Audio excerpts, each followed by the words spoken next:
Assalamualaikum warahmatullahi wabarakatuh. Kami dari kelompok 4 dengan beranggotakan Elda Yunita Rangkuti 211404005 dan saya sendiri Sinta Pertama Putri 211404010, Miftahul Husnaini 211404016 dan Aisyah Fitri 214404002.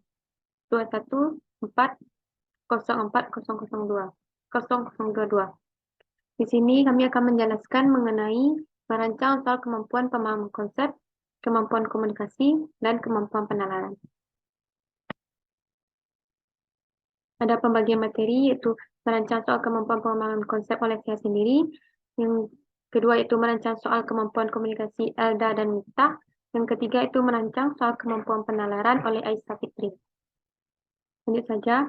Alangkah baiknya kita akan memahami itu apa pemahaman konsep. Pemahaman konsep adalah suatu kemampuan seseorang dalam menyatakan sesuatu dengan caranya sendiri tentang pengetahuan yang pernah diterimanya. Sedangkan konsep adalah suatu istilah atau definisi yang digunakan untuk menggambarkan suatu kejadian atau objek.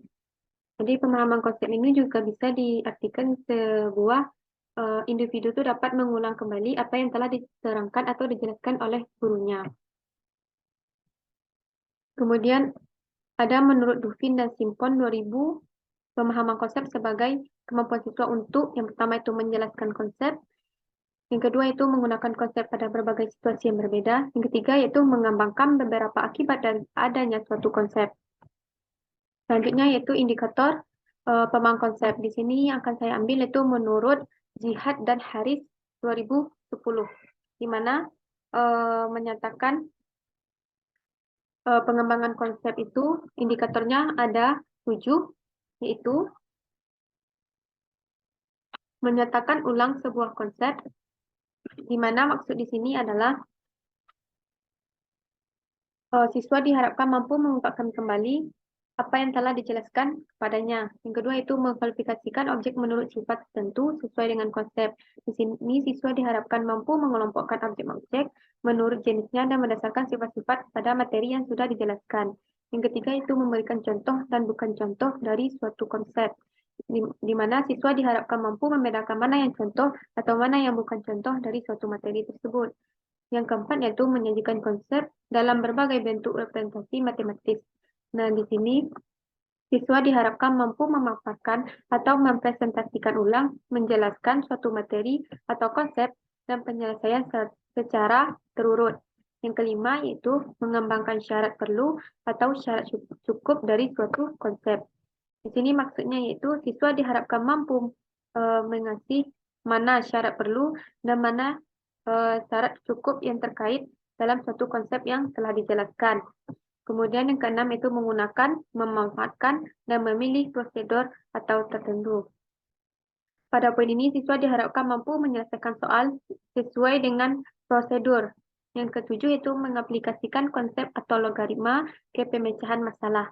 Dan di sini, siswa diharapkan mampu menerapkan kembali logaritma atau konsep yang benar dalam memecahkan masalah atau menyelesaikan masalah dengan langkah-langkah yang benar dan terurut. Nah, ada juga beberapa indikator menurut para ahli lainnya, di antaranya yaitu menurut Sadik 2009, yaitu pertama menyatakan ulang sebuah konsep, yang kedua itu mengkualifikasikan objek-objek menurut sifat-sifat tertentu sesuai dengan konsepnya, yang ketiga yaitu memberi contoh dan non-contoh dari konsep, yang keempat itu menyajikan konsep dalam berbagai bentuk representasi matematis, yang kelima yaitu mengembangkan syarat perlu atau syarat cukup suatu konsep, yang keenam itu mengaplikasikan konsep atau logaritma pemecahan masalah. Jadi menurut Sadik pada tahun 2009 ini cuma ada 6 indikator, berbeda dengan Jihad dan Haris yang memiliki 7 indikator. Juga ada terdapat menurut Wardani 2008 yaitu hampir sama dengan Jihad dan Haris, terdapat 7 indikator. Yang pertama itu menyatakan ulang sebuah konsep, mengklarifikasi objek menurut sifat tertentu sesuai dengan konsepnya. Yang ketiga itu memberikan contoh dan bukan contoh dari suatu konsep. Yang keempat yaitu menyajikan konsep dalam berbagai bentuk representasi matematis. Yang kelima yaitu mengembangkan syarat perlu atau syarat cukup dari suatu konsep. Yang keenam yaitu menggunakan dan memanfaatkan serta memilih prosedur atau operasi tertentu. Yang ketujuh yaitu mengaplikasikan konsep atau logaritma pada pemecahan masalah. Nah, jadi menurut Wardani dengan Nihat dan Haris ini yang hampir sama. Kita lanjut ke contoh. Ini ada kisi-kisi tes kemampuan pemahaman konsep, di mana ada mata pelajaran matematika, lembaga pendidikannya itu SMP Negeri 5 Padang, kelas 7 semester 2, pokok bahasan yaitu segi 4 dan segi 3, di mana alokasi waktunya 3 kali 20 menit. Di sini ada kompetensi intinya. Yang pertama itu menghayati dan mengamalkan ajaran yang dianut. Yang kedua itu menghayati dan mengamalkan perilaku jujur, disiplin, tanggung jawab, peduli, atau gotong royong, kerjasama, toleran, damai, santun, responsif, dan proaktif, dan menunjukkan sikap sebagai bagian dari atas berbagai permasalahan dan berinteraksi secara efektif dengan lingkungan sosial dan alam serta dalam menempatkan diri sebagai cerminan bangsa dalam pergaulan dunia. Yang ketiga yaitu memahami, menerapkan, menganalisa konseptual, prosedural berdasarkan rasa ingin tahunya tentang ilmu pengetahuan, teknologi, seni, budaya, dan humaniora dengan wawasan kemanusiaan, kebangsaan, kenegaraan, dan peradaban terkait penyebab fenomena dan kejadian, serta menerapkan pengetahuan prosedural pada bidang kajian yang spesifik sesuai dengan bakat dan minat untuk memecahkan masalah. Yang keempat itu mengolah, menalar, menyaji, dan menciptakan dalam ranah konkret dan ranah abstrak terkait dengan pengembangan diri yang dipelajarinya di sekolah secara mandiri dan mampu menggunakan metode sesuai kaidah keilmuan. Lanjut, ini ada kompetensi dasar, indikator kemampuan pemahaman konsep, indikator pencapaian kompetensi, soal, ranah kognitif,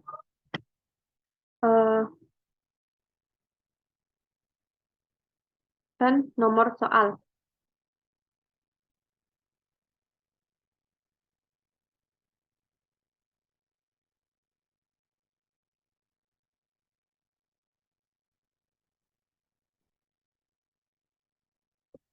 Yang pertama itu kompetensi dasar itu 3.11, di mana mengaitkan rumus keliling dan luas untuk berbagai jenis segi 4, persegi panjang, belah ketupat, sejajar genjang, trapesium, dan layang-layang, dan segitiga.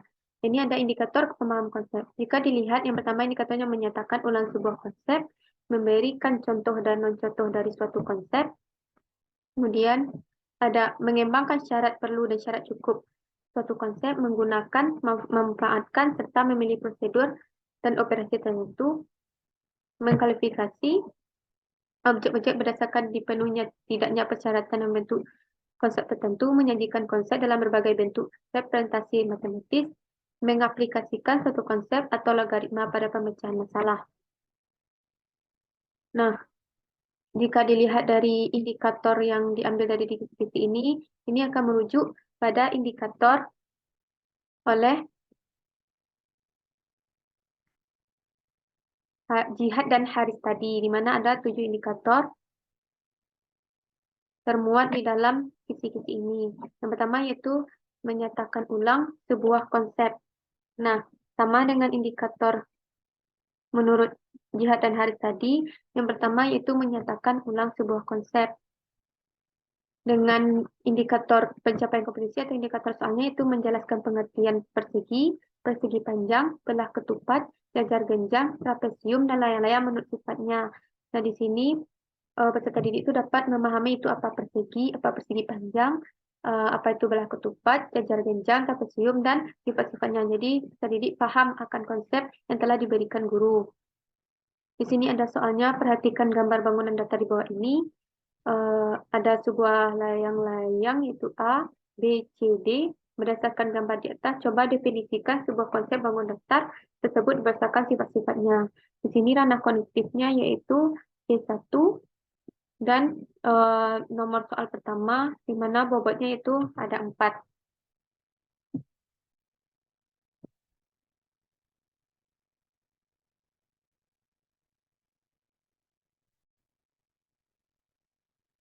Nah, pada indikator soal ini itu ranah kognitifnya itu C1 di mana mengingat atau C1 di mana ada maknanya itu menyatakan ulang sebuah konsep. Selanjutnya yaitu indikator yang kedua, menjelaskan pengertian persegi, persegi panjang, belah ketupat, sejajar genjang, trapesium, dan layang-layang menurut sifatnya. Di mana indikator pemahaman konsepnya itu memberikan contoh dan contoh dari suatu konsep. Dengan soal perhatikan bangun data di bawah ini ada gambar 1, gambar 2, gambar 3, gambar 4 dengan ranah kognitif yaitu C3 atau mengaplikasikan. Jadi di sini peserta didik dapat melihat mana contoh dari materi ini, misal persegi, mana sih contoh dari persegi ini. Kemudian belah ketupat, mana sih contoh dari belah ketupat maupun jajar genjang. Kemudian ini ada juga gambar kelima, gambar keenam. Berdasarkan gambar pemuka masing-masing, bangun di atas manakah yang termasuk contoh bangun datar segi 4 dan manakah yang bukan contoh bangun datar segi 4 serta jelaskan alasan benda tersebut merupakan contoh dan bukan contoh. Nah, jadi siswa ini dapat membedakan mana yang merupakan segi 4 dan mana yang merupakan segi 4. Jadi siswa ini dapat membedakan contoh dan non-contoh dari konsep atau materi tersebut. Yang ketiga yaitu menemukan rumus keliling dan luas persegi, persegi panjang, belah ketupat, jajar genjang, trapesium, dan lain-lain. Dengan indikator pemahamannya itu mengembangkan syarat perlu dan syarat cukup suatu konsep. Dengan soal, diketahui persegi panjang dengan luas 12 cm kubik, jika panjang salah satu sisinya 4 cm, berapakah keliling persegi panjang?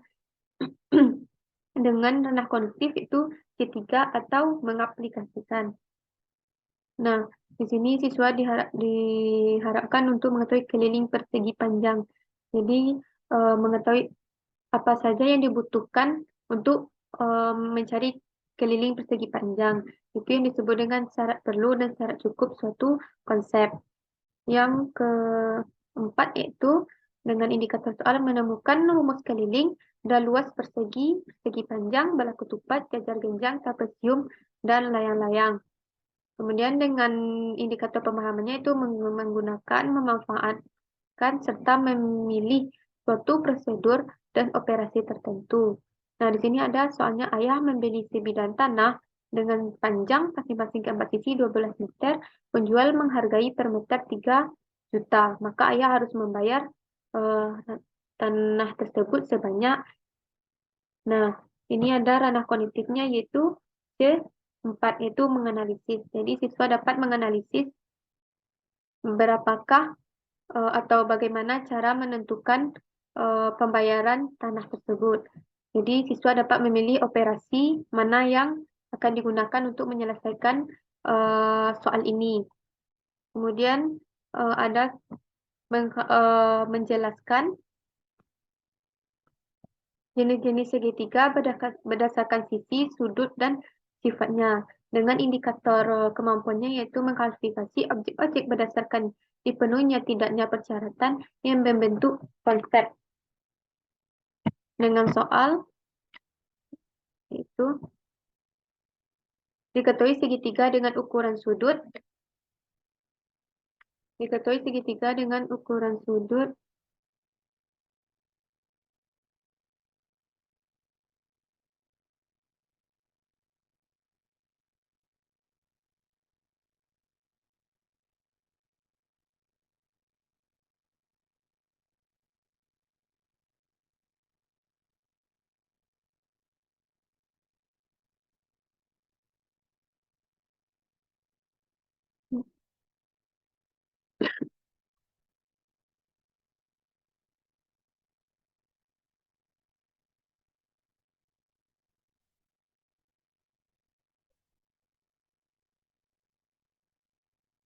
Nah, ini ada soal diketahui segitiga dengan ukuran sudut-sudutnya 50, 60, dan 70. Dapatkah kamu menggolongkan jenis tiga tersebut berdasarkan jelaskan alasan-alasannya.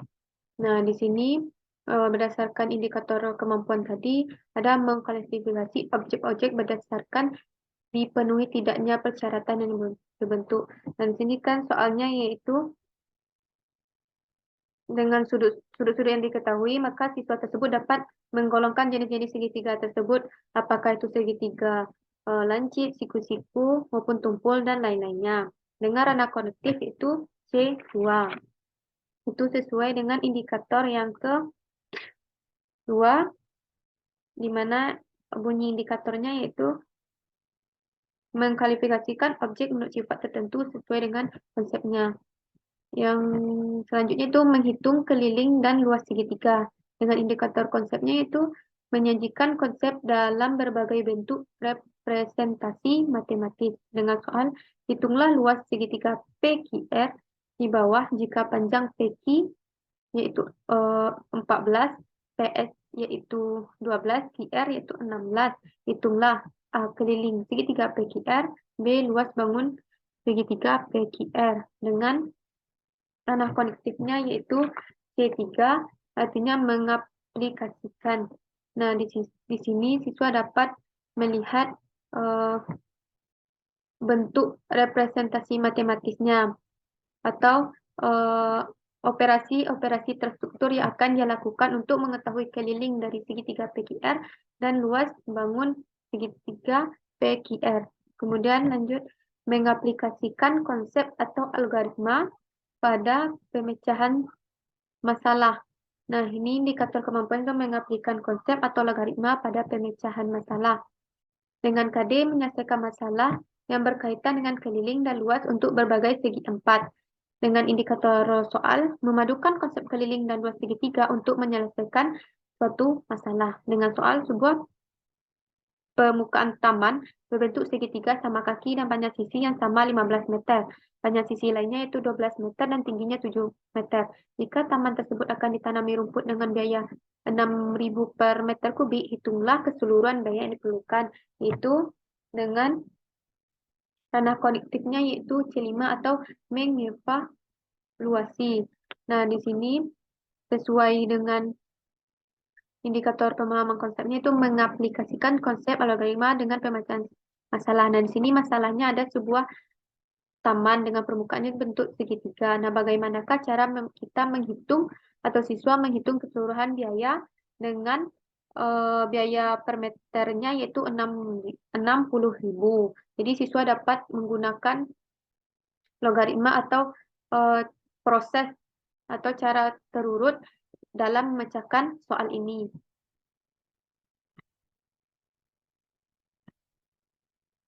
Kemudian ini ada soalnya, nama sekolah SMP Negeri 5 Padang, mata pelajaran matematika, kelas semester itu kelas 7 semester 2, dengan materi itu segi 4 dan segi 3, dengan waktu 3 kali 20 menit, dan jumlah soal 20 butir.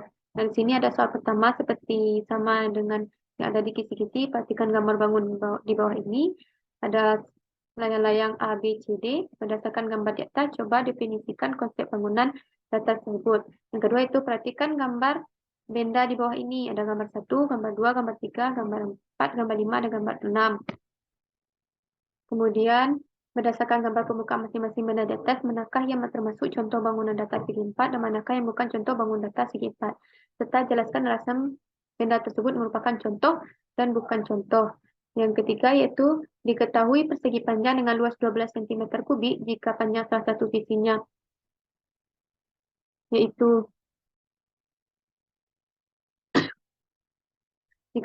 panjang sisinya yaitu 4 merupakan berapakah keliling panjang persegi panjang.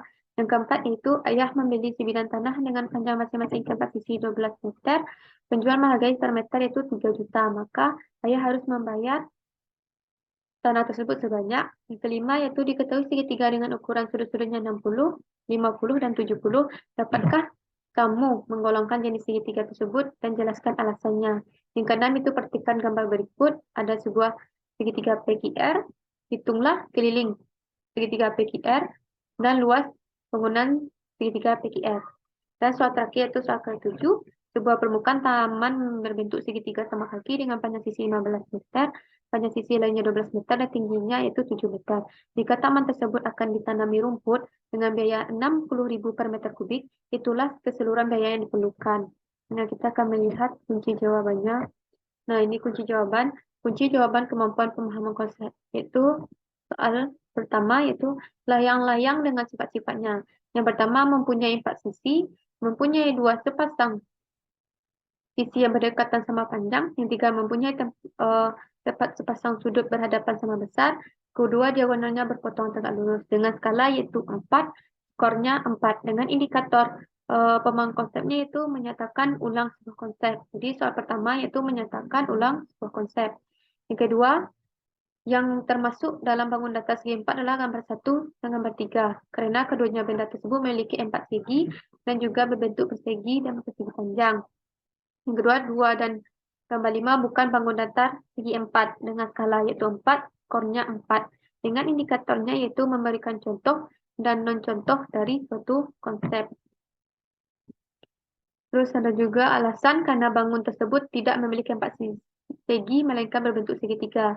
Gambar 4 dan gambar 6 bukan bangun datar segi 4, asalnya karena bangun tersebut tidak memiliki 4 segi dan melainkan berbentuk lingkaran. Soal ketiga yaitu keliling persegi panjang diketahui L sama dengan 12 cm kubik, panjang salah satu sisinya 4 cm, maka ditanya yaitu keliling persegi panjang. 12 sama dengan panjang kali lebar.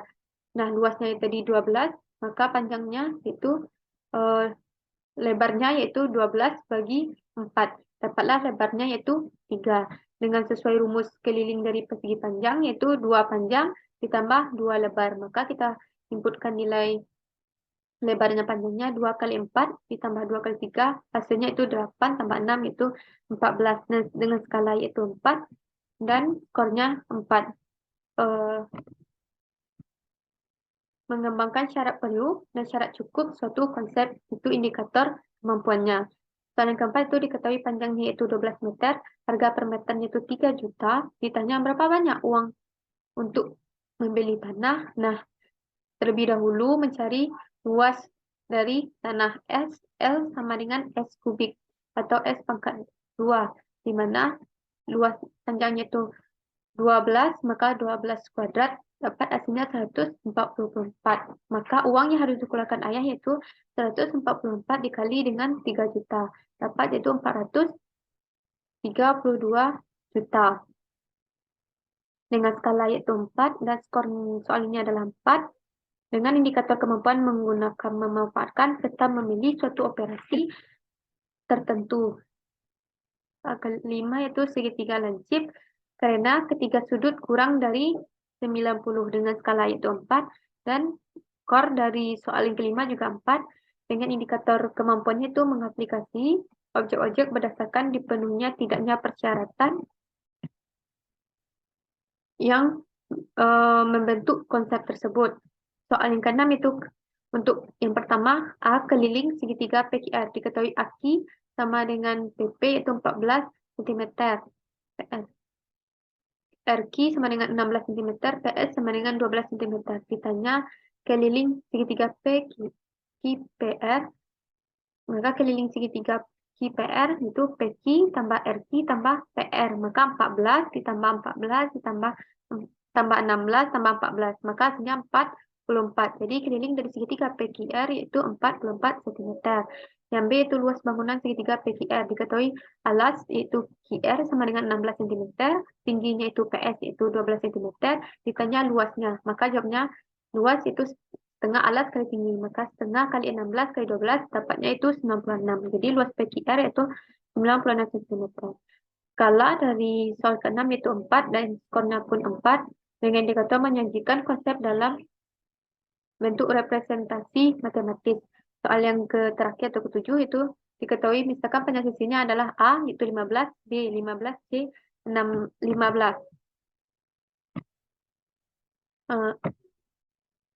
Biaya itu 60.000 per meter. Ditanya biaya yang diperlukan. Jawabnya, luas bangunan segitiga dapat dicari dengan persamaan luas alas kali tinggi, di mana setengah kali 12 kali 7. 7 ini tingginya dapat hasilnya 42. Karena biaya yang diperlukan itu 60.000 per meter kubik, maka biaya totalnya itu luas segitiga dikali biaya per meter. Maka 42.000 dikali 42 kali 60.000, maka hasilnya 2.520.000. Jadi keseluruhan biaya yang diperlukan adalah 2.520.000.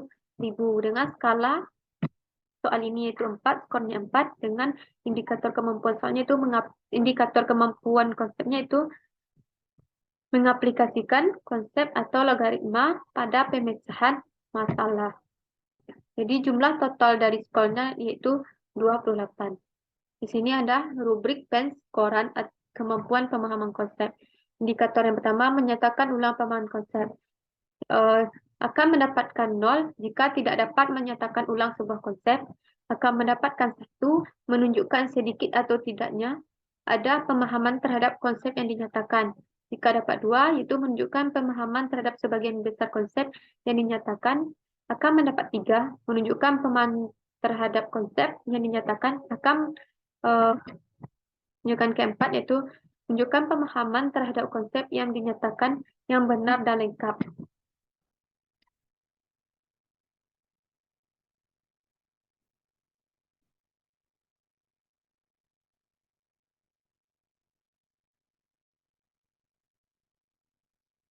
Yang kedua itu mengklasifikasi objek-objek berdasarkan dipenuhi tidaknya persyaratan yang membentuk konsep tersebut.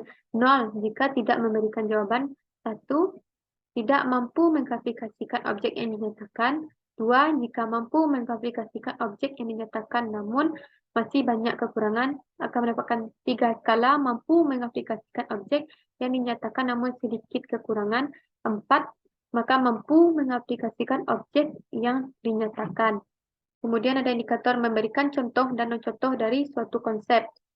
Akan mendapatkan skala 0 jika tidak memberikan jawaban, akan mendapatkan skala 1 jika contoh yang diberikan kurang tepat, akan mendapatkan skala 2 jika contoh yang diberikan sebagian tepat atau separuh tepat, akan mendapatkan skala 3 jika contoh yang diberikan hampir tepat, dan akan mendapatkan skala 4 jika contoh yang diberikan sudah tepat atau sesuai. Kemudian menyajikan konsep dalam bentuk berbagai bentuk representasi matematis.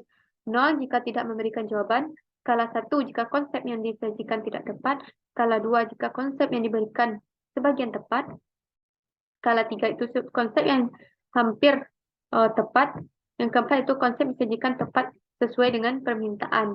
Dan yang kelima yaitu mengembangkan syarat perlu dan syarat cukup suatu konsep.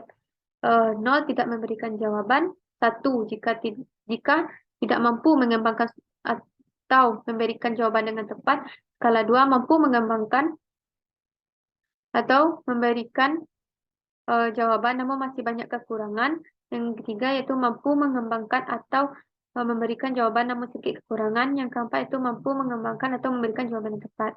Kemudian itu mengaplikasikan 0 jika itu tidak, 1 jika itu mampu, 2 itu jika mampu, yang ketiga itu jika mampu, dan keempat itu jika mampu. Mungkin sekian dari pembahasan mengenai kemampuan pemahaman konsep, akan dilanjutkan oleh rekan saya, yaitu Miftah dan Elda.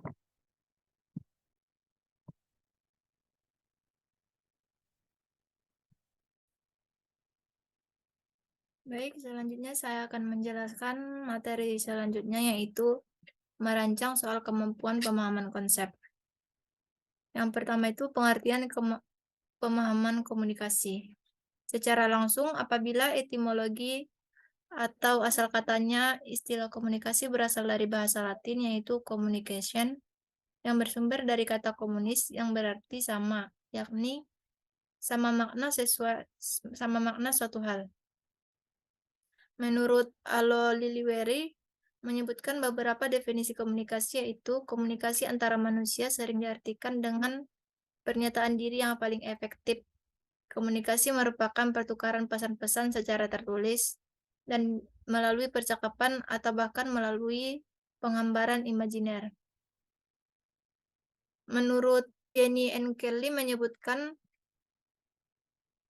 komunikasi adalah suatu proses melalui mana seseorang atau komunikator menyampaikan stimulus dengan tujuan mengubah atau membentuk perilaku orang lainnya. Sedangkan menurut Berelson dan Steiner, komunikasi adalah suatu proses penyampaian informasi, gagasan, emosi, keahlian, dan lain-lain melalui penggunaan simbol-simbol, seperti kata-kata, gambar, angka, dan lain-lain. Berdasarkan beberapa pendapat tersebut, dapat kita simpulkan bahwa kemampuan komunikasi matematis itu terdiri dari komunikasi lisan dan tulisan. Komunikasi lisan itu seperti diskusi dan menjelaskan, sedangkan komunikasi tulisan itu misalnya mengungkapkan ide matematis melalui gambar atau grafik, tabel, persamaan, ataupun dengan bahasa siswa sendiri. Selanjutnya, Ada indikator. Kemampuan mengemukakan ide matematika bahwa dalam bentuk lisan maupun tulisan merupakan bagian penting dari standar komunikasi matematika yang perlu dimiliki setiap siswa. Adapun indikator kemampuan komunikasi matematika yang dikemukakan oleh Satriawati Azizah 2011, yaitu written text, yaitu memberikan jawaban dengan menggunakan bahasa sendiri, membuat model situasi atau persoalan menggunakan lisan, tulisan, congress, grafik, dan aljabar. Yang kedua itu drawing, yaitu merefleksikan benda-benda nyata, gambar, dan diagram ke dalam ide-ide matematika. Yang ketiga, mathematical expression, yaitu mengekspresikan konsep matematika dengan menyatakan peristiwa sehari-hari dalam bahasa atau simbol matematika. Sedangkan menurut Barodi, indikator kemampuan komunikasi itu yang pertama mengungkapkan ide atau situasi matematika dari suatu gambar, atau gambar yang dilengkapi dengan kata-kata itu sendiri dalam bentuk tulisan. Yang kedua, menyatakan situasi dalam bentuk gambar atau grafik. Yang ketiga, mampu menyatakan situasi dalam bentuk notasi matematika atau model matematika.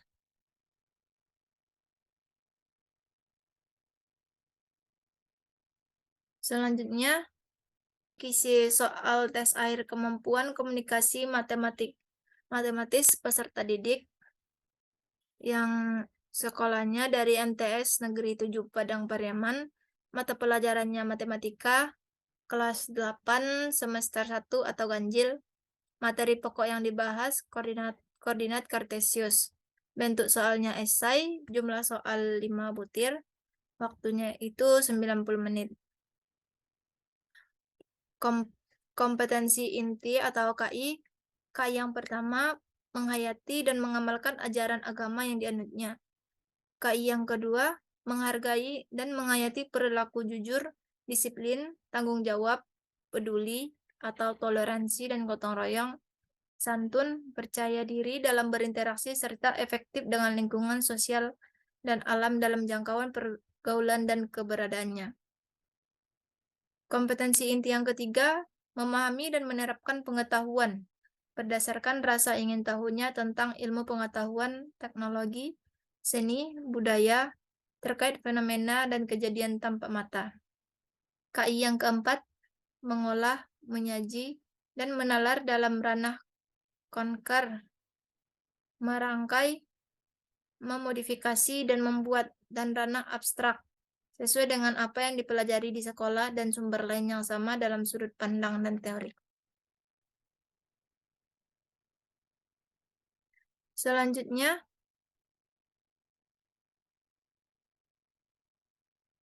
indikator pembelajarannya. Yang pertama, menentukan kedudukan suatu titik terhadap sumbu X dan sumbu Y. Yang kedua, menentukan kedudukan suatu titik terhadap titik asal 0,0. Indikator kemampuan komunikasinya yang pertama menyajikan pernyataan matematika secara lisan, tertulis, gambar, dan diagram. Yang kedua, melakukan manipulasi matematika. Ranah kognitifnya ada di C1. Selanjutnya, menentukan kedudukan garis yang sejajar dengan sumbu X dan sumbu Y. Indikator kemampuan komunikasinya menyajikan pernyataan matematika secara lisan, tertulis, gambar, dan diagram, dan melakukan manipulasi matematika. Ranah kognitifnya ada di C2. Yang ketiga, menentukan kedudukan garis yang sejajar dan tegak lurus dengan sumbu X dan sumbu Y. Indikator kemampuannya menyajikan pernyataan matematika secara lisan, tertulis, gambar, dan diagram, dan melakukan manipulasi matematika, yang mana ranah kognitifnya itu ada di C2. Selanjutnya, menentukan kedudukan garis yang sejajar dan tegak lurus dengan sumbu X dan sumbu Y. Indikator kemampuan komunikasinya yang pertama menyajikan pernyataan matematika secara lisan, tertulis, gambar, dan diagram. melakukan manipulasi matematika, dan menarik kesimpulan, menyusun bukti, memberikan alasan atau bukti terhadap beberapa solusi. Di sini ranah kognitifnya ada di C2. Selanjutnya, menyelesaikan masalah nyata yang berkaitan dengan kedudukan titik dan garis. Indikator kemampuan komunikasinya yang pertama, menyajikan pernyataan matematika secara lisan, tertulis, gambar, dan diagram. Melakukan manipulasi matematika dan menarik kesimpulan, menyusun bukti, memberikan alasan atau bukti terhadap beberapa solusi. Ranah kognitifnya ada di C3.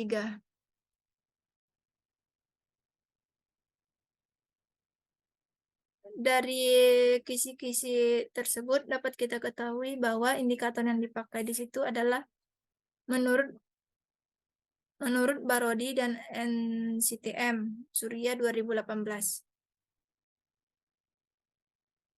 Selanjutnya, soal uji coba kemampuan komunikasi matematis peserta didik.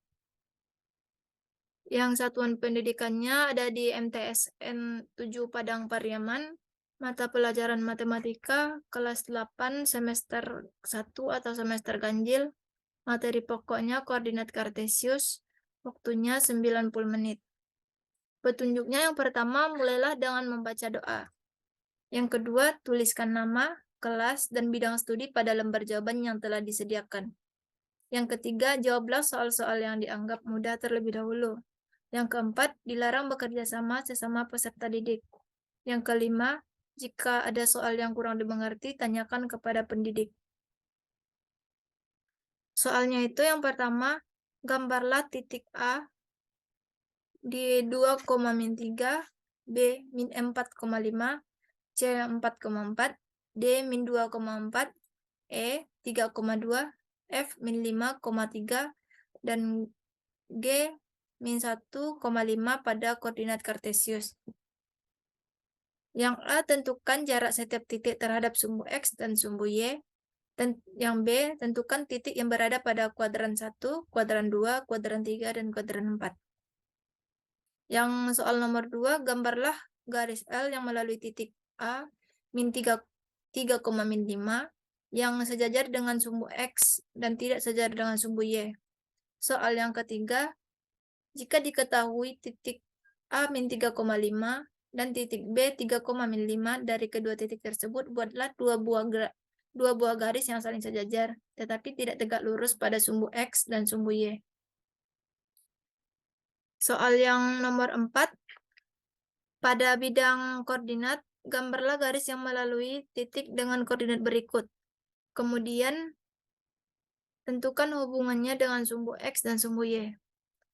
Yang soal A, garis K melalui titik A, -3,-3, dan B, 5,-3. Yang B, garis L melalui titik C, 3,-2, dan titik D, 1,2. Yang C, garis G melalui titik E, 6,2, dan F, 6,-4. Yang D, garis H melalui titik G, -6,-3, dan titik H, -2,1. Soal yang kelima, Pak Budi memiliki 3 buah tanah. Pak Budi memiliki 3 buah tanah yang berbentuk trapesium, persegi, dan persegi panjang. Ia membawa seseorang dari Badan Pertahanan Nasional untuk menggambarkan dana alokasi tanahnya tersebut. Dana alokasi tersebut digambarkan dalam bidang koordinat kartesius. Misalkan, titik asal 0,0 adalah posisi seorang dari Badan Pertahanan Nasional tersebut menggambar. Ia dapat melihat dengan jelas patok titik-titik sudut tanah yang berbentuk trapesium tersebut, yaitu titik -1,3, 3,-3, 2,5, dan -1,5. Namun, tanah yang berbentuk persegi, ia hanya dapat melihat 3 patok titik sudutnya, yaitu 1,-1, 3,-1, dan 3,1. Sedangkan patok lainnya hilang. Kemudian, tanah yang berbentuk persegi panjang, ia juga hanya dapat melihat dengan jelas 3 patok titik sudutnya, yaitu 5,1, 9,1, dan 5,3. Ia tidak dapat melihat patok titik sudut lainnya karena tertutup oleh semak bertukar. Berdasarkan informasi di atas, maka A. Gambarlah titik-titik tersebut ke dalam koordinat kartesius. B.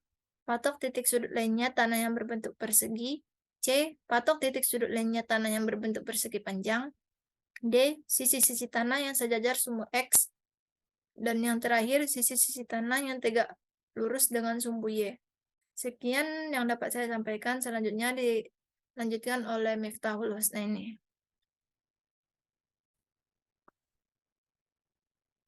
Baik, selanjutnya saya akan menjelaskan tentang kunci jawaban tes uji coba kemampuan komunikasi matematik peserta didik. Yang dimana ada tentang kunci jawaban, skor, dan skor maksimal. Yang pertama yaitu yang diketahui titik A 2,-3, B -4,5, titik C 4,4, titik D -2,-4, titik E 3,2, titik F -5,-3, dan titik G yaitu -1,5. Yang ditanya yaitu tentang yang A yaitu tentukan jarak setiap titik terhadap sumbu min X dan sumbu min Y. Yang B, tentukanlah titik yang berada pada kuadran 1, kuadran 2, kuadran 3, dan kuadran 4. Yang dimana jawabannya yang pertama, terlebih dahulu kita membuat titik gambar pada bidang koordinat. Yang setelah itu dilanjutkan dengan menentukan yang A, yaitu jarak titik terhadap sumbu min X dan sumbu min Y. Yang dimana di sana titik A -2,-3 yaitu jarak titik terhadap sumbu X dan sumbu min Y yaitu berjarak 2 satuan dari sumbu min Y dan 3 satuan dari sumbu negatif X. Yang B -4,5 berjarak 4 satuan dari sumbu negatif Y dan berjarak 5 satuan dari sumbu negatif X. Yang titik C-nya 4,4 berjarak 4 satuan dari sumbu negatif Y dan berjarak 4 satuan dari sumbu negatif X. Yang bagian D-nya yaitu titik D yaitu -2,-4 berjarak 2 satuan dari sumbu negatif Y dan berjarak 4 satuan dari sumbu negatif X. Yang E yaitu yang bagian titik E 3,2 berjarak 3 satuan dari sumbu min negatif Y dan berjarak 2 satuan dari sumbu negatif X. Yang bagian F-nya yaitu -5,-3 berjarak 5 satuan dari sumbu negatif Y dan berjarak 3 satuan dari sumbu negatif X. Yang dimana skornya itu 3 dan 3 dan skor maksimalnya yaitu 6. Yang bagian G, titik G yaitu -1,5 berjarak 1 satuan dari sumbu negatif Y dan berjarak 5 satuan dari sumbu X. Yang kedua, yang B-nya yaitu tentukan titik yang berada pada kuadran 1, kuadran 2, kuadran 3, dan kuadran 4. Yang dimana kuadran 1-nya yaitu titik C dan titik E. Kuadran 2-nya yaitu titik B -4,5 dan titik G -1,5. Kuadran 3 titik D -2,-4 dan titik F -5,-3. Sedangkan dan kuadran 4 titik A 2,3. Yang nomor 2 yaitu yang diketahui titik A, titik A 3,-5. Yang ditanya gambarlah garis L yang tidak sejajar dengan sumbu negatif X dan tidak sejajar dengan sumbu negatif Y. Yang dimana di jawabannya yaitu terlebih dahulu kita menggambarkan garis L-nya terlebih dahulu. Yang dimana titiknya itu di bagian A yang terletak di 3,-5. Yang dimana skornya 3 dan 3, skor maksimalnya yaitu 6. Yang nomor 3 yaitu yang diketahui titik A min 3,5, titik B 3,-5. Yang ditanya yaitu buatlah 2 buah garis yang saling sejajar tetapi tidak tegak lurus pada sumbu negatif X dan sumbu negatif Y. Yang dimana jawabannya yaitu terlebih dahulu kita menggambarkan garis titik. Aduh, nggak jelas. Terus kita menggariskan 2 garis.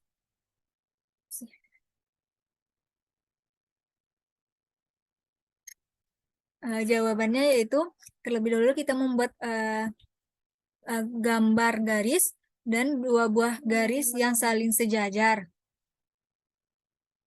Yang dimana skornya ada 3 dan 3 dan maksimal skornya yaitu 6.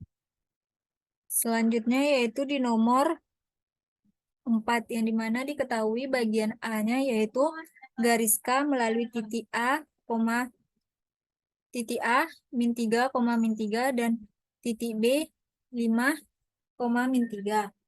Yang bagian B titik garis I melalui titik C 3,-2 dan D 1,2.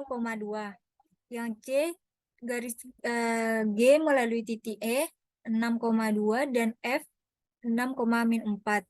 Bagian D garis H melalui titik G min 6,-3 dan H min 2,1. Yang ditanya yaitu gambarlah garis yang melalui titik dengan koordinat di atas, kemudian tentukan hubungannya dengan sumbu min X dan sumbu min Y. Yang dimana jawabannya yaitu yang bagian jawaban yang A, garis K melalui titik A min 3,-3 dan B 5,-3. Jadi hubungan K melalui A dan B adalah garis sejajar terhadap sumbu min X dan tegak lurus terhadap sumbu Y. Bagian B-nya yaitu garis I melalui titik C dan titik D. Yang dimana terlebih dahulu kita menggambarkan garis I melalui titik C dan D.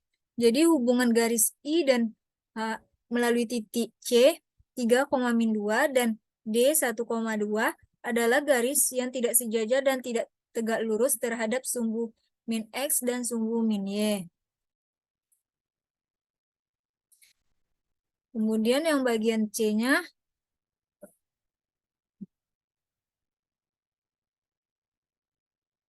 yaitu garis G melalui titik E dan titik F.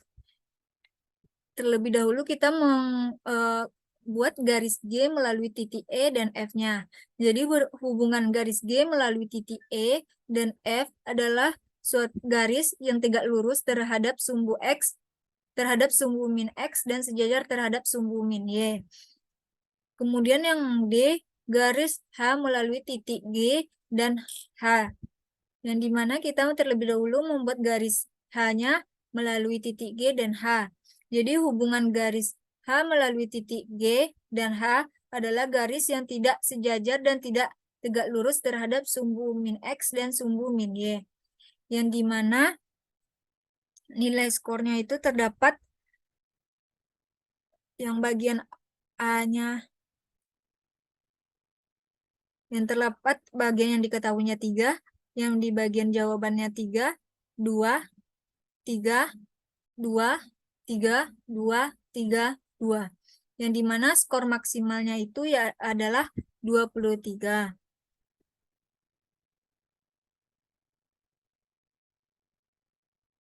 Selanjutnya yaitu yang nomor 5, yaitu tentang yang diketahui yaitu yang pertama koordinat pengamat adalah 0,0. Yang kedua koordinat titik-titik sudut tanah yang berbentuk trapesium tersebut yaitu titik -1,3, 3,3, 2,5, dan -1,5. Yang ketiga yaitu koordinat titik-titik suatu tanah yang berbentuk persegi panjang yaitu 1,-1, 3,-1, dan 3,1. Yang keempat yaitu koordinat titik-titik sudut tanah yang berbentuk persegi panjang yaitu 5,1, 9,1, dan 5,3. Yang dimana yang dijawab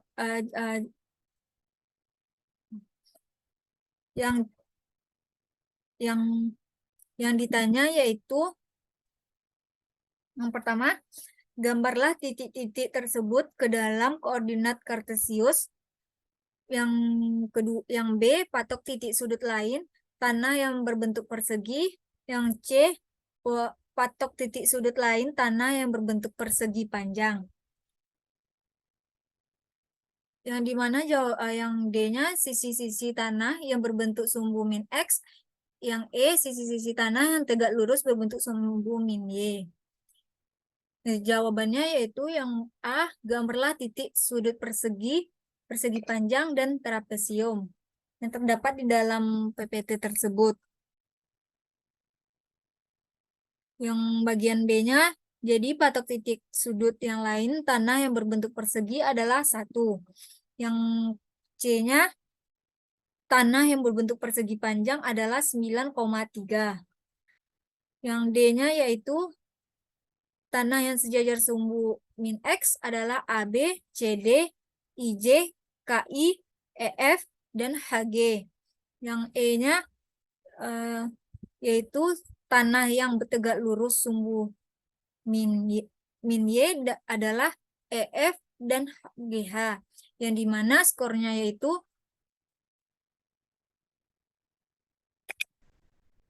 yaitu 3, 3, 2. Yang dimana jumlah skor paling maksimalnya yaitu 8. Jadi jumlah semua dari skor dan maksimal skor adalah 49. Jadi untuk menentukan nilai akhir yaitu skor yang diperoleh dibagi dengan 49 dikali dengan 100. Sekian dari saya, dilanjutkan oleh rekan saya yaitu Aisyah Fitri. Pada Aisyah dipersilahkan. Baiklah, selanjutnya saya akan melanjutkan penjelasan tentang merancang soal kemampuan penalaran.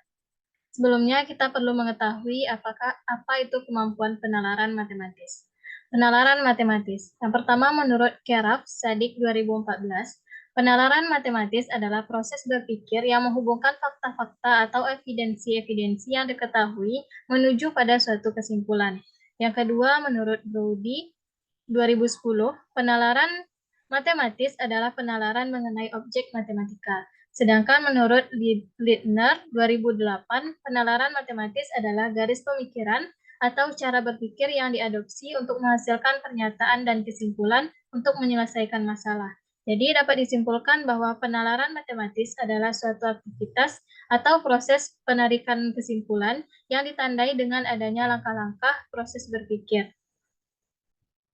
Adapun kemampuan penalaran matematis menurut Subanidro 2012 adalah kemampuan untuk menghubungkan antara ide-ide atau objek-objek matematika, membuat, menyelidiki, dan mengevaluasi dugaan matematik, dan mengembangkan argumen-argumen dan bukti-bukti matematika untuk meyakinkan diri sendiri dan orang lain bahwa dugaan yang dikemukakan adalah benar. Selanjutnya ada 2 tipe penalaran dalam pembelajaran matematika menurut Santruk 2011. Yang pertama yaitu penalaran induktif, yang mana penalaran ini merupakan kemampuan berpikir yang dimulai dari hal yang khusus kepada hal yang bersifat umum. Nah, dalam penalaran induktif ini biasanya menggunakan dugaan, kemungkinan, atau tebakan. Kemudian yang kedua yaitu penalaran deduktif, yang mana penalaran ini merupakan proses penarikan kesimpulan dari hal-hal yang bersifat umum kepada hal-hal yang bersifat khusus. Selanjutnya yaitu indikator kemampuan penalaran matematis. Yang pertama, menurut Departemen Pendidikan Nasional dalam Peraturan Dikdasmen nomor 506-C-PP-2014 dalam Roza 2017, yang pertama yaitu menyajikan pernyataan matematika secara lisan, tertulis, gambar, dan diagram. Yang kedua, mengajukan dugaan. Yang ketiga, melakukan manipulasi matematika. Yang keempat, menyusun bukti, memberi alasan atau bukti terhadap kebenaran solusi. Yang kelima, menarik kesimpulan suatu pernyataan. Yang keenam, memeriksa kesahihan suatu argumen. Dan yang terakhir yaitu menemukan pola atau sifat dari gejala matematis untuk membuat generalisasi. Yang kedua yaitu menurut Iqbal 2015, indikator ini sesuai dengan kurikulum 2013, yaitu yang pertama penyajian pernyataan matematika secara lisan tertulis ataupun dengan gambar atau diagram.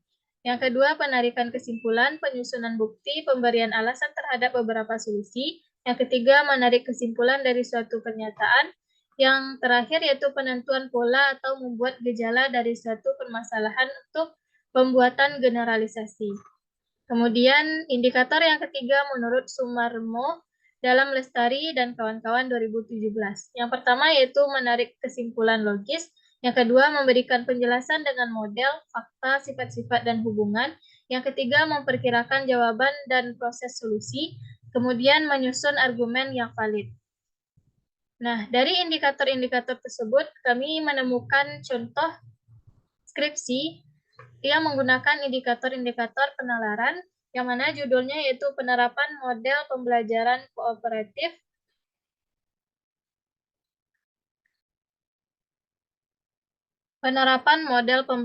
kooperatif Think Per Square untuk meningkatkan kemampuan penalaran matematis peserta didik kelas 11 SMA Negeri 2 Gunung Talang. Skripsi ini ditulis oleh Muslim dengan NIM 14040734. Nah, di dalam skripsi ini terdapat kisi-kisi, soal, serta kunci jawaban yang merupakan contoh dari merancang soal penalaran, kemampuan penalaran. Yang pertama kita lihat dari kisi-kisi terlebih dahulu, yang mana pada kisi-kisi ini terdapat materi, bentuk soal, kompetensi dasar, indikator pembelajaran, indikator penalaran matematis, nomor soal, serta kognitifnya. Yang pertama yaitu kompetensi dasar. Materi dari kisi-kisi ini adalah persamaan trigonometri dengan bentuk soal esai, dengan kompetensi dasar 3.1 menjelaskan dan menentukan penyelesaian persamaan trigonometri, 3.2 membedakan penggunaan jumlah dan selisih sinus dan kosinus, 4.1 memodelkan dan menyelesaikan masalah yang berkaitan dengan persamaan trigonometri, 4.2 menyelesaikan masalah yang berkaitan dengan rumus jumlah dan selisih kosinus. Kemudian indikator pembelajaran, di sini tertera indikator penalaran matematis. Nah, di sini ada 4 indikator, yaitu menyajikan pernyataan matematis secara lisan, tertulis, gambar, dan diagram, kemudian mengajukan dugaan, melakukan manipulasi matematika, kemudian kemampuan menyusun bukti, memberikan alasan atau bukti terhadap kebenaran solusi.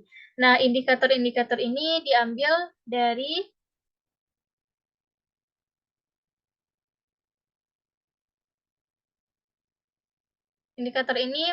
diambil dari Departemen Pendidikan Nasional dalam Peraturan Dikdasmen nomor 506-C-PP-2004. Nah, di sini terdapat 7 indikator, namun di kisi-kisi hanya dimunculkan 4 indikator, yang mana 4 indikator ini tercakup di dalam indikator menurut Departemen Pendidikan Nasional ini.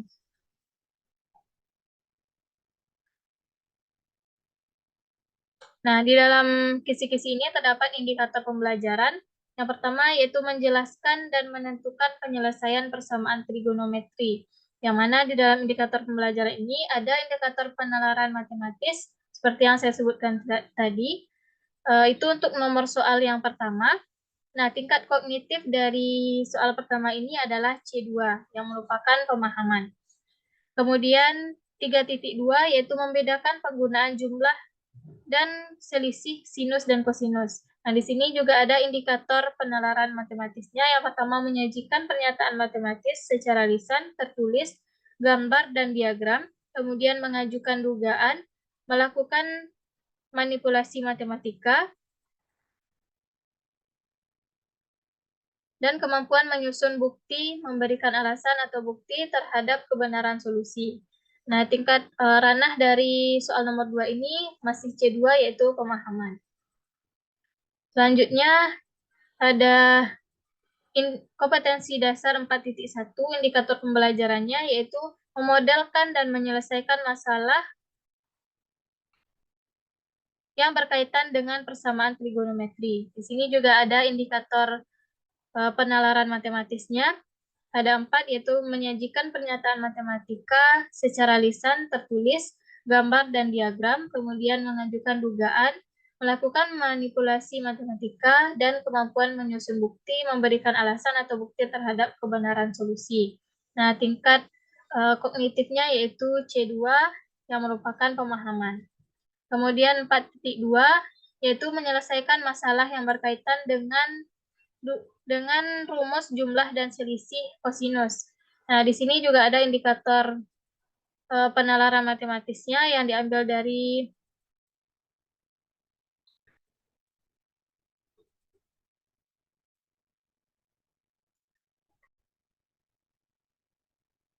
Kementerian Departemen Pendidikan Nasional, yang merupakan ranahnya di sini adalah C2, yaitu pemahaman. Kemudian di dalam skripsi ini juga terdapat soal-soal tes uji coba, yang mana di sini ada status pendidikannya, satuan pendidikannya yaitu SMA Negeri 1 Gunung Talang, kemudian mata pelajarannya matematika, kelas 11 semester ganjil, semester 1, kemudian materinya trigonometri, jumlah, dan selisih dua sudut. Nah, di dalam soal sudah tertera petunjuk soal. Sini ada 5 petunjuk soal. Kemudian terdiri dari 5 soal. Yang pertama yaitu diketahui sin A cos B, sin alfa cos beta sama dengan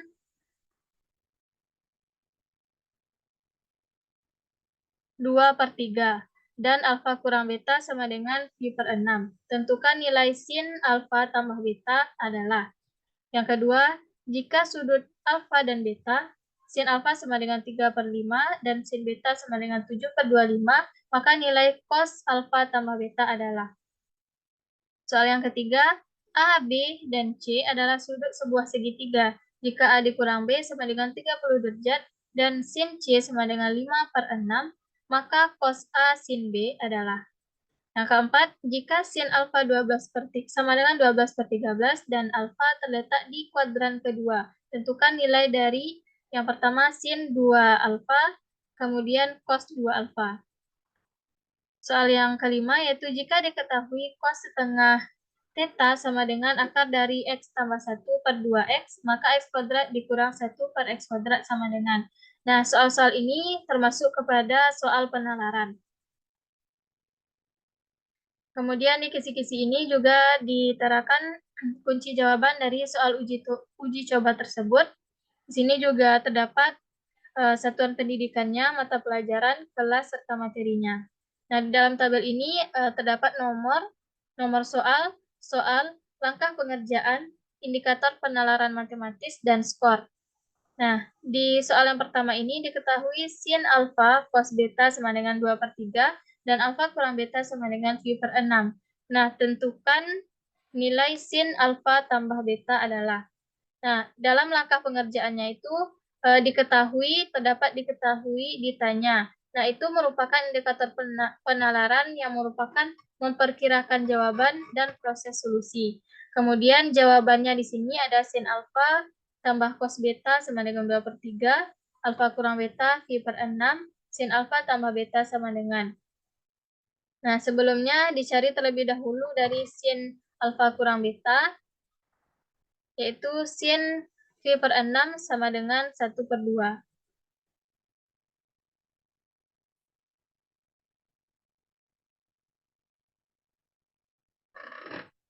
Kemudian 2/3 dikurang sin alfa dikali cos beta dikurang cos alfa dikali sin beta sama dengan setengah. Nah, ini merupakan penjabaran dari rumus sin alfa kurang beta. Nah, jadi 2/3 dikurang cos alfa sin beta sama dengan 1/2. Nah, ini merupakan indikator penalaran matematis, yaitu memberikan alasan mengapa sebuah jawaban atau pendekatan terhadap masalah adalah masuk akal.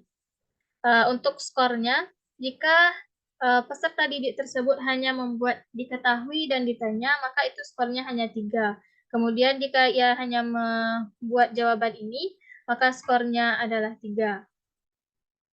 Kemudian selanjutnya yaitu menarik kesimpulan yang logis. Nah, ini juga skornya 3. Kemudian jika peserta didik tersebut menyelesaikannya, yaitu sin alfa tambah beta, sin alfa kali cos beta ditambah cos alfa sin beta. Nah, lalu dimasukkannya angka-angka yang sudah diketahui tadi, maka diperolehlah hasilnya 5/6. Nah, itu merupakan memberikan penjelasan dengan menggunakan model, fakta, sifat-sifat, dan hubungan. Nah, di sini terdapat dari sifat alfa tambah beta, yaitu sin alfa cos beta ditambah cos alfa sin beta. Ini merupakan indikator memberikan penjelasan dengan menggunakan model, fakta, sifat-sifat, dan hubungan. Nah, jika peserta didik membuat jawabannya sampai sini, maka skornya juga 3. Nah, dari soal pertama tersebut, maka diperolehlah 12 skor. Kemudian untuk soal yang kedua, jika sudut alfa dan beta, sin alfa sama dengan 3/5 dan sin beta sama dengan 7/25, maka nilai cos alfa ditambah beta adalah. Nah, seperti tadi, jika peserta didik membuat jawabannya itu diketahui dan ditanya, maka itu sudah termasuk kepada memperkirakan jawaban dan proses solusi, maka ini diberi skor 3.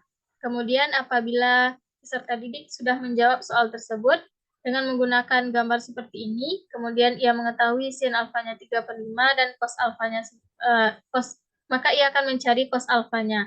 Nah, jika sudah dijawab sampai sini, maka itu merupakan memberikan alasan mengapa sebuah jawaban atau pendekatan terhadap masalah adalah masuk akal. Ini skornya juga 3. Kemudian hingga dapat oleh peserta didik nilai dari cos alfa, yaitu 4, maka itu merupakan menarik kesimpulan yang logis, maka ia diberi skor 3. Kemudian apabila peserta didik menjawab pertanyaan, jadi cos alfa sama dengan 4/5, maka sin beta dan cos beta, maka sin beta sama dengan 7/25. Nah, hingga mendapatkan hasil 24, kemudian cos alfa ditambah beta sama dengan cos alfa kali cos beta dikurang sin alfa dikali cos beta. Maka diperolehlah hasil dari cos alfa tambah beta sama dengan 3/5. Itu merupakan indikator memberikan penjelasan dugaan menggunakan model, fakta, sifat-sifat, dan hubungan, maka akan memperoleh skor 3 lagi. Jadi, apabila peserta didik menjawab soal tersebut secara lengkap, maka akan mendapatkan skor 12. Begitupun dengan soal yang ketiga, yaitu A, B, dan C adalah sudut sebuah segitiga. Jika A dikurang B sama dengan 30 derajat dan sin C sama dengan 5/6, maka cos alfa dikali sin B, maka cos A dikali sin B sama dengan. Nah, jika peserta didik membuatkan jawabannya itu diketahui dan juga ditanyanya, maka sudah mendapatkan skor 3, yang mana indikatornya yaitu memperkirakan jawaban dan proses solusi. Kemudian apabila peserta didik sudah menjawab sampai separuh saja, maka itu memberikan alasan mengapa sebuah jawaban atau pendekatan terhadap masalah adalah masuk akal, maka peserta didik akan memperoleh skor 3. Kemudian apabila peserta didik telah sampai memperoleh dua persamaan ini, yaitu sin alfa dikali sin A dikali cos B dikurang cos A dikali sin B sama dengan 1/5, dan juga sin A dikali cos B ditambah cos A dikali sin B sama dengan 5/6. Nah, di sini peserta didik sudah mendapatkan dua persamaan, maka itu merupakan menarik kesimpulan secara logis, indikatornya menarik kesimpulan yang logis, maka peserta didik sudah mendapatkan skor 3.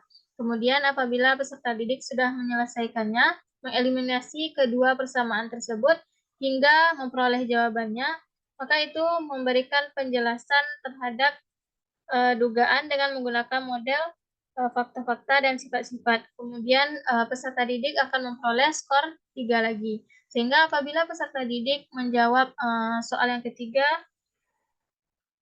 dengan lengkap, maka akan memperoleh skor 12. Kemudian untuk soal yang keempat, jika sin alfa sama dengan 12/13 dan alfa terletak di kuadran kedua, tentukan nilai dari sin 2 alfa dan cos 2 alfa. Jika peserta didik hanya membuat diketahui dan ditanya, itu merupakan indikator memperkirakan jawaban dan proses solusi. Itu peserta didik akan mendapatkan skor sebanyak 3. Kemudian apabila peserta didik sudah menjawab tetapi hanya separuh jalan, maka itu indikatornya memberikan alasan mengapa sebuah jawaban atau pendekatan terhadap masalah adalah masuk akal. Maka peserta didik akan memperoleh skor sebanyak 3. Kemudian, apabila peserta didik sudah menyelesaikan soal tersebut, jika sin alfa sama dengan 2/13, maka sisi sampingnya diperoleh 5. Nah, itu merupakan menarik kesimpulan logis, maka peserta didik akan mendapatkan skor 3. Kemudian apabila peserta didik sudah menemukan jawaban dari yang ditanyakan tadi, yaitu sin 2 alfa dan juga cos 2 alfa, maka indikatornya itu memberikan penjelasan dengan menggunakan model, fakta, sifat-sifat, dan hubungan. Yang mana di sini sin 2 alfa itu merupakan 2 sin alfa dikali cos alfa. Apabila peserta didik sudah menyelesaikan soal yang keempat ini, maka memperoleh skor sebanyak 12. Kemudian untuk soal yang kelima, jika diketahui cos setengah theta sama dengan akar dari x tambah 1 per 2x, maka x kuadrat dikurang 1 per x kuadrat sama dengan. Jika peserta didik sudah membuatkan diketahui dan ditanya, maka indikatornya yaitu memperkirakan jawaban dan proses solusi, maka peserta didik telah memperoleh skor sebanyak 3. Kemudian apabila peserta didik sudah menjawabnya, merupakan memberikan alasan mengapa sebuah jawaban atau pendekatan terhadap masalah adalah masuk akal, maka peserta didik akan memperoleh skor sebanyak 3 lagi. Dan kemudian apabila peserta didik sudah menarik kesimpulan yang logis, maka memperoleh skor sebanyak 3 lagi. Dan yang untuk lebih mudahnya, sehingga peserta didik telah menemukan jawabannya, yaitu tan kuadrat theta ditambah sekan kuadrat theta, maka itu indikatornya adalah memberikan penjelasan dengan menggunakan model, fakta, sifat-sifat, dan hubungan. Maka peserta didik akan memperoleh skor sebanyak 3 lagi. Sehingga jika ditotalkan, apabila peserta didik telah mengerjakan soal tersebut secara lengkap, mulai dari soal pertama sampai soal kelima, yaitu 12 untuk soal pertama, untuk soal kedua 12 skor, untuk soal ketiga 12 skor, soal keempat 12, dan soal kelima 12 skor, maka jumlah skor yang diperoleh oleh peserta didik tersebut adalah 60.